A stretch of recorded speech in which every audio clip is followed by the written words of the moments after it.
So people have been asking for answers now, and we're going to get some answers right now from the governor of the state of Maryland and also from the mayor of Baltimore. Governor Larry Hogan joins me along with Mayor Stephanie Rollins Blake. Good evening to both of you.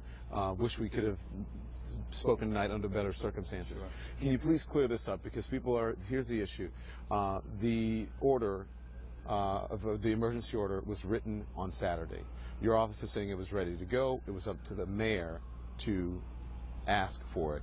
What happened? What is the breakdown here? Well, it really wasn't a breakdown at all. I mean, we've been prepared since last Saturday. We've been in constant communication with the mayor. She's done a terrific job.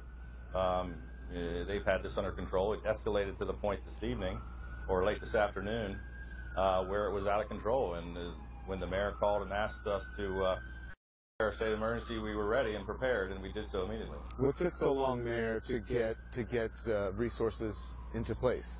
I think that we have to respond to what was going on at the ground.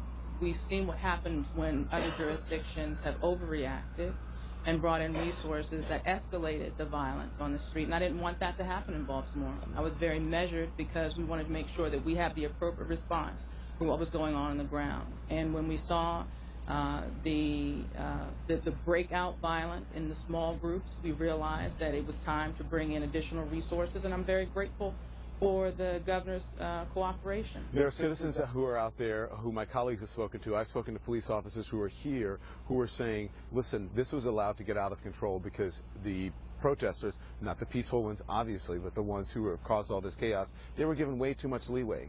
And that is the reason that this happened.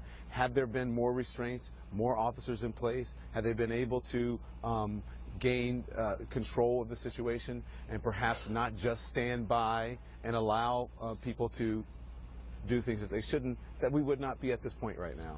Look, let me just say in defense of the mayor, now's not the time to, question about what happened in the past. We're here to try to fix what's happening now. I understand that, but I respectfully disagree with you, Governor. All the help that we need, and we're going to get this situation. Governor, I respectfully disagree with you, but I think now is the time to get some answers because it's happening now. And then, tomorrow will be something else. What's happening now is we've activated a state of emergency. I just came from the Emergency Operations Center. We have up to 5,000 police officers coming from all over the Mid-Atlantic region. We have 5,000 National Guard coming. Why didn't that happen? Why didn't that happen on Saturday after there was so much chaos on Saturday? When the emergency order had been signed, why didn't that happen on Saturday? It wasn't signed until today when the mayor requested us. Your office said it was signed. No, it was just signed. That's inaccurate. We've been standing by in preparation, just in case the violence escalated, which it did. When the mayor called, we activated. We were fully prepared. We had all the assets ready, and we had the order prepared and ready to sign. As soon as the mayor called, we activated.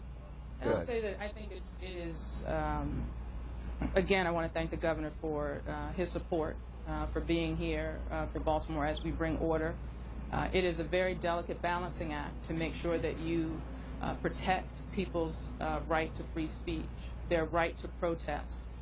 The fact that people exploited the opportunity to protest with violence and looting doesn't mean that I don't have a duty to protect people's right to be heard. And you said your words were twisted because you didn't allow people. That didn't mean the destruction of property. What I said very clearly was when you give people, when you facilitate space for people to be heard, that space was exploited by those who meant to do harm to our city. That's what I was saying very clearly. And when the protesters got out of hand and started to destroy property, we used best practices, the way the officers are trained, to make sure that we are focusing on those that were doing the damage, and also working to not escalate. We have seen all over the country and throughout our history what happens when you use too much force to respond to an incident. It escalates and it can be a lot worse. I didn't want that for my city. We're working very hard to contain this and to do it in a way that doesn't turn Baltimore into a military state. Are there streets now that